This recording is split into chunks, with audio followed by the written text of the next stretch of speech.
Media और गलत जानकारी। अगर मीडिया की बात करें तो हाल ही के सालों में डिजिटल मीडिया ने न्यूज को काफी ज्यादा बदल कर रख दिया है। न्यूज मीडिया काफी ज्यादा बदलाव के दौर से गुजर रहा है।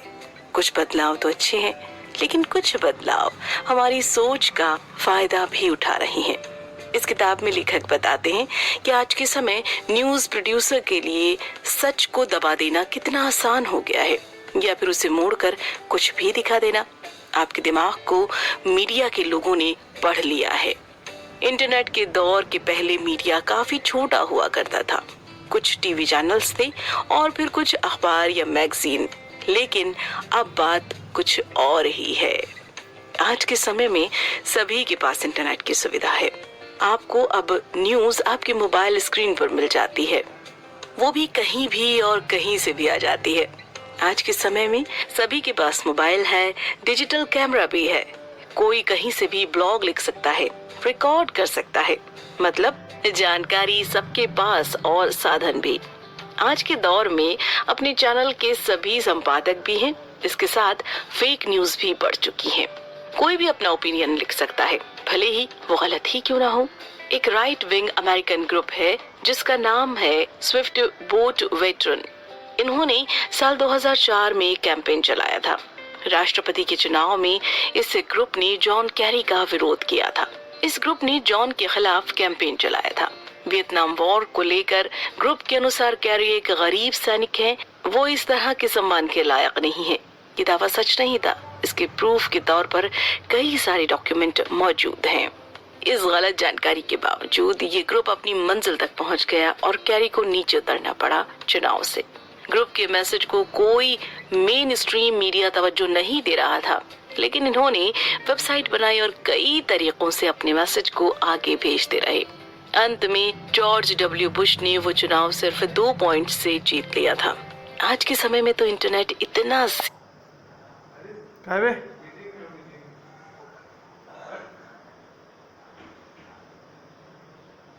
ज्यादा प्रभावी हो चुका है कि हमें आंदोलन के लिए लोगों की जरूरत ही नहीं बची है। अब कोई भी एक इवेंट होता है, उसकी वीडियो और फोटो कई लोग लेते हैं। हम वो सब चीजें ऑनलाइन जाकर चेक भी कर सकते हैं, लेकिन हमारे विचारों को बदलने के लिए उनके वीडियो भी अब काफी नहीं होते हैं, जो हमने पहले से ही अपने दिमाग में बना कर रखे हुए हैं। उदाहरण के लिए हम 9/11 के आतंकवादी हमले को ही ले लेते हैं। काफी बड़े स्तर पर उस घटना की कवरेज हुई थी। कई फोटोग्राफर्स ने साउथ टावर से जब प्लेन टकराया था तब की तस्वीर भी ली थी, लेकिन आज भी 42% अमेरिकन यही सोचते हैं कि उस घटना की इन्वेस्टिगेशन सही से नहीं हुई है। फिलिप जेहन नाम के एक बिजनेसमैन है। उसने एक थ्योरी निकाली है जिसका नाम है MIHOP। इस थ्योरी के अनुसार अमेरिकन सरकार ने खुद वो हमले करवाए थे। कई लोग इसी थ्योरी को मानते हैं, यहाँ तक कि कई सारे एक्सपर्ट इस थ्योरी को नकार चुके हैं।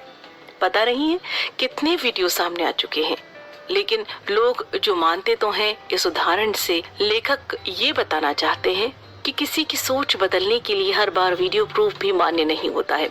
इंसानी फितरत ऐसी है कि हमारी सोच सच्चाई पर भारी पड़ जाती है।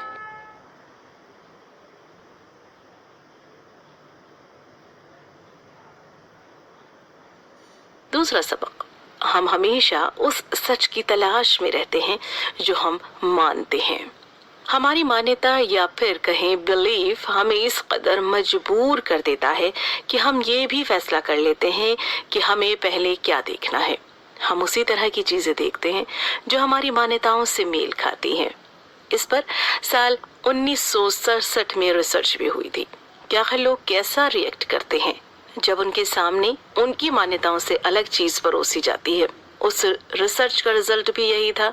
हम वही देखना चाहते हैं जो हम मानते हैं। हमें इस बात से फर्क नहीं पड़ता है कि वो चीज हमारे लिए अच्छी है कि नहीं है। हम हमेशा हमारी बिलीफ सिस्टम के हिसाब से ही काम करते हैं।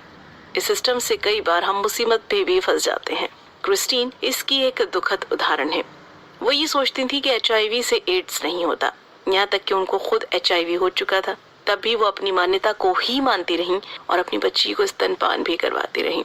उनकी 3 साल की बच्ची बीमार पड़ गई। उन्होंने डॉक्टर को नहीं बताया कि उन्हें HIV है, क्योंकि वो इसे मानती ही नहीं थी। अंत में रिजल्ट ये आया कि उनकी बेटी मर गई और बाद में पता चला कि उनकी मौत एड्स से हुई है। हम अपनी सोच से इतनी बुरी तरह से चिपके हुए रहते हैं कि कई बार इससे बहुत खतरनाक परिणाम हमें भुगतने पड़ते हैं। इसीलिए हमें समझना पड़ेगा कि सच क्या है और झूठ क्या है। क्या हम अभी इन दोनों के बीच में फर्क कर पाते हैं या नहीं कर पाते हैं? क्या आपने कभी नोटिस किया है कि अलग अलग राजनीतिक विचारधारा के लोग अलग अलग तरह की न्यूज देखना पसंद करते हैं? नहीं किया है तो आप यूएस रिपब्लिकन और डेमोक्रेट्स को देख लीजिए। रिपब्लिकन वाले डेमोक्रेट्स की अपेक्षा ज्यादा इंफॉर्मेशन के पीछे भागते हैं। वो अपने बिलीफ को ज्यादा मानते हैं। ये बात साइकोलॉजी में रिसर्च करने के बाद की जा रही है। मनोवैज्ञानिक लोविन ने अपने अध्ययन के लिए एक ब्रोशर दोनों पार्टी के नेताओं को भेजा।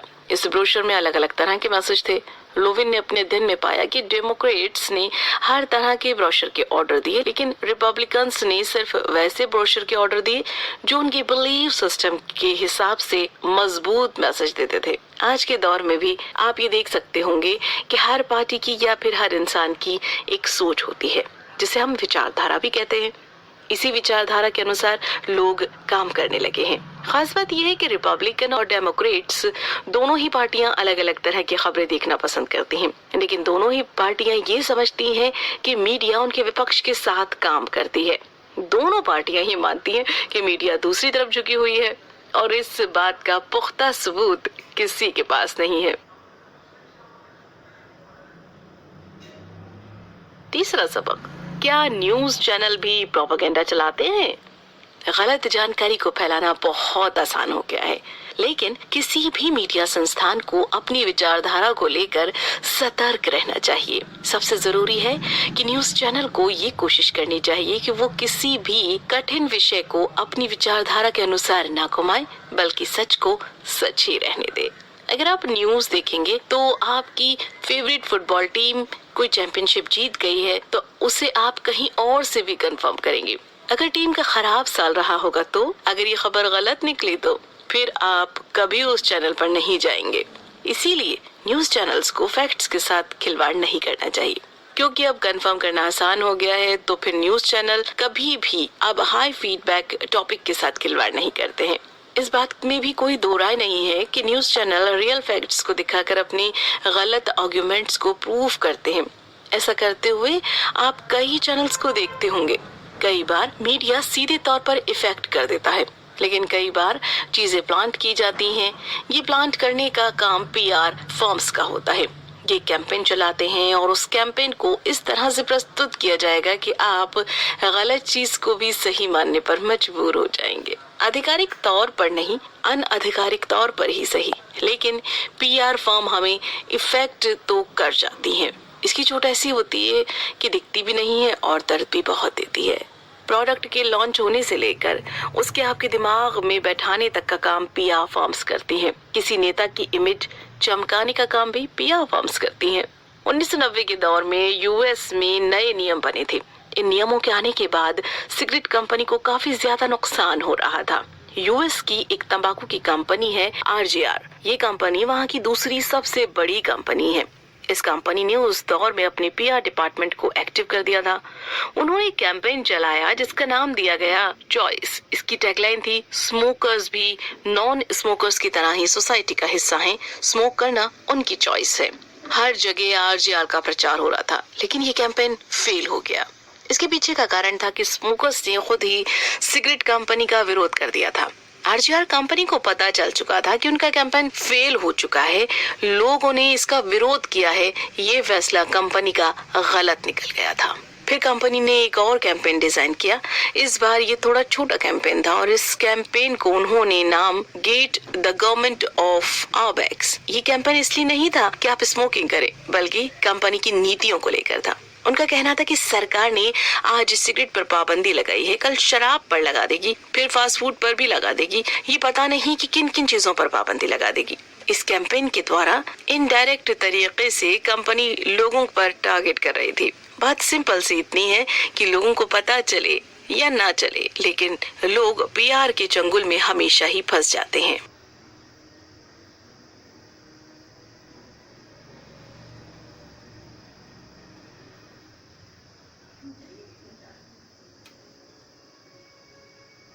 चौथा सबक, वीडियो प्रोडक्शन आसान होने से झूठ भी आसान हो गया है। पहले के समय की बात करें तो वीडियो प्रोडक्शन का काम काफी ज्यादा महंगा हुआ करता था। सब लोग इस काम को नहीं कर सकते थे। कुछ बड़े चैनल ही बस हुआ करते थे, या फिर ऑडियो की बात करें तो बस कुछ रेडियो चैनल हुआ करते थे। डिजिटल क्रांति का धन्यवाद करना होगा कि आज के समय में एक क्रांति सी आ गई है। अब कोई भी वीडियो प्रोडक्शन कर सकता है, कोई भी रेडियो चैनल बना सकता है, सब कुछ आसान हो चुका है। इसीलिए न्यूज भी कई जगह से जल्दी आती है। लेकिन इस डिजिटल चैलेंज से एक चीज और बड़ी है, वो ये कि आप अपने बिना सर पैर की थ्योरी से भी लोगों को भड़का सकते हैं। इसके लिए हम साल 2005 का उदाहरण लेते हैं। यूएस के 9/11 के हमले पर एक मूवी बनी थी। इस मूवी को डेलान एवरी नाम के निर्देशक ने बनाया था। इसमें उन्होंने उसी विचारधारा को दिखाया था जिसमें ये कहा गया था कि यूएस की सरकार ने ही हमला करवाया था। उस फिल्म को किसी ने भी नहीं खरीदा था, किसी सिनेमा घर में नहीं रिलीज हुई थी, लेकिन वो मूवी गूगल के वीडियो चार्ट पर टॉप पर थी। अब आप समझ रहे होंगे कि डिजिटल क्रांति को एवरी ने उस समय $2000 से भी कम पैसों में बना लिया था, क्योंकि उन्होंने सिर्फ एक लैपटॉप से मूवी का निर्माण किया था। अब तो मूवी बनाना और भी आसान हो चुका है। अब तो आप अपने मोबाइल से भी मूवी बना सकते हैं। ऐसा नहीं है कि सिर्फ विचारधारा तेजी से फैलती है, बल्कि प्रचार भी लोग अपना अब डिजिटल माध्यम से बहुत तेजी से करते हैं। अब इसमें जो सबसे खतरनाक बात छुपी हुई है वो ये है कि अब इतने सारे लोग वीडियो बना रहे हैं तो सही खबर कैसे मिलेगी। आज के दौर में पत्रकारिता इसी द्वंद से जूझ रही है कि सही खबर से पहले फेक न्यूज लोगों तक पहुंच जाती है। अब अगर हम न्यूज पढ़ते हैं तो ये हमारी जिम्मेदारी है कि हमारा सोर्स ऑफ न्यूज सही होना चाहिए, तभी डिजिटल क्रांति का सही उपयोग हो पाएगा। एक चीज सोचिए आप कि आप अपने बच्चे को दिखाने किसी डॉक्टर के पास गए हैं और बाद में आपको ये पता चलता है कि वो डॉक्टर फर्जी था, उसके पास तो डिग्री ही नहीं थी। कैसी हालत होगी आपकी। ऐसा ही कुछ अब हो रहा है न्यूज इंडस्ट्री में भी, क्योंकि इस ऑनलाइन के जमाने में सभी की आवाज सुनाई दे रही है। तो कैसे पहचाने कि कौन सही है और कौन गलत है। 2004 का उदाहरण लेते हैं। अमेरिका के राष्ट्रपति चुनाव के बाद एक गणितज्ञ जिनका नाम कैथी डॉप है, उनको राष्ट्रपति चुनाव के रिजल्ट में कुछ गड़बड़ी महसूस हुई तो उन्होंने रिपोर्ट किया।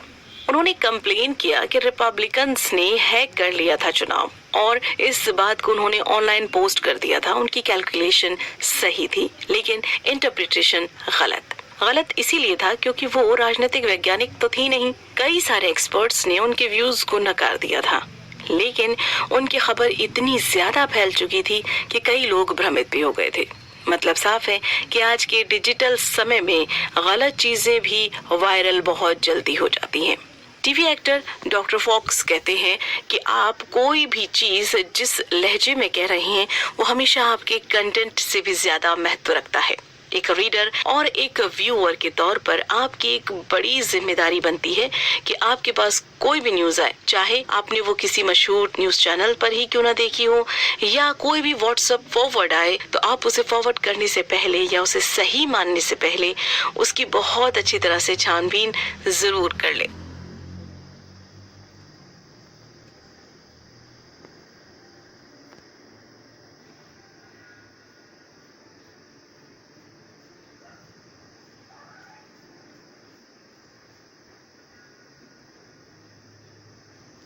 पांचवा सबक, गलत जानकारी फैलाने से मीडिया के ऊपर हमारा विश्वास भी कम होता जा रहा है।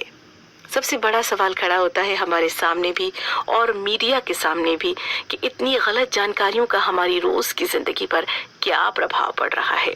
इसका जवाब सिंपल सा ये है कि आम लोगों का भरोसा मीडिया से कम होता जा रहा है। इसका असर समाज के ऊपर भी पड़ रहा है। समाज की सुरक्षा के लिए हमें इस पहलू पर गौर करने की जरूरत है। साल 1954 में रिचर्ड एडवर्ड ने एक अध्ययन किया था। उन्होंने ये अध्ययन इटली में किया था। इस अध्ययन के माध्यम से उन्होंने बताया कि न सिर्फ इंसान के लिए बल्कि किसी भी समाज के लिए भरोसा एक बहुत जरूरी चीज होती है। किसी का भी भरोसा पाना इतना आसान काम नहीं होता है। ये एक तपस्या की तरह होता है जिसे आपको निरंतर करते रहना पड़ता है। भरोसा किसी भी समाज में इसलिए भी जरूरी है कि अगर ये खत्म हो गया तो जीवन भी खत्म होने लगेगा। किसी पर विश्वास नहीं होगा तो सोसाइटी में काम भी नहीं होगा। एक रहवासी होने के नाते हमारी ये नैतिक जिम्मेदारी बन जाती है कि हम समाज से विश्वास को बिल्कुल भी कम न होने दें। अब इसके लिए खबरों को कैसे चलाना है, इसका फैसला भी मीडिया को लेना ही पड़ेगा। एक बात पर गौर करिए ध्यान से, गलत खबरों के प्रभाव से सोसाइटी में विश्वास कम हो रहा है कि नहीं, इसकी कितनी जिम्मेदारी मीडिया को लेनी चाहिए। हम एक डराने वाले आंकड़े पर नजर डालते हैं। 1960 में 60% अमेरिकन एक दूसरे पर भरोसा करते थे। 1990 में ये आंकड़ा 40% हो गया। वहीं 2006 आते आते ये आंकड़ा 32% पर आ गया है। एक राजनीतिक वैज्ञानिक के अनुसार अमेरिकन 1960 के बाद से लगातार एक दूसरे से बातचीत कम करते जा रहे हैं। इसका मतलब साफ है कि उनके बीच का विश्वास भी कम होता जा रहा है। राजनीतिक वैज्ञानिक ने बताया भी है कि इसके पीछे का कारण और कुछ नहीं, भरोसे की कमी है। भरोसे की कमी क्यों हो रही है? क्योंकि हम लोगों से डिजिटली ज्यादा कनेक्ट होते हैं। हम डिजिटल न्यूज फीड देख रहे हैं। न्यूज हमें अपना गुलाम बना रही है। इससे बचने का तरीका भी हमारे पास है कि न्यूज सही और सटीक देखें। मीडिया समाज को तभी नुकसान पहुंचा सकती है जब वो गलत न्यूज दे और हम देखते रहें। हमें आज से बल्कि अभी से फेक न्यूज को ना कहना होगा। एक अच्छे समाज के लिए एक अच्छा भरोसा होना जरूरी है। कौन सा चैनल प्रोपेगेंडा फैला रहा है, ये पता करने का एक आसान तरीका है। अगर कोई चैनल दिन रात बस अपने देश की सरकार की तारीफ ही करता है तो समझ जाइए कि वो चैनल किसी प्रोपेगेंडा के तहत चल रहा है।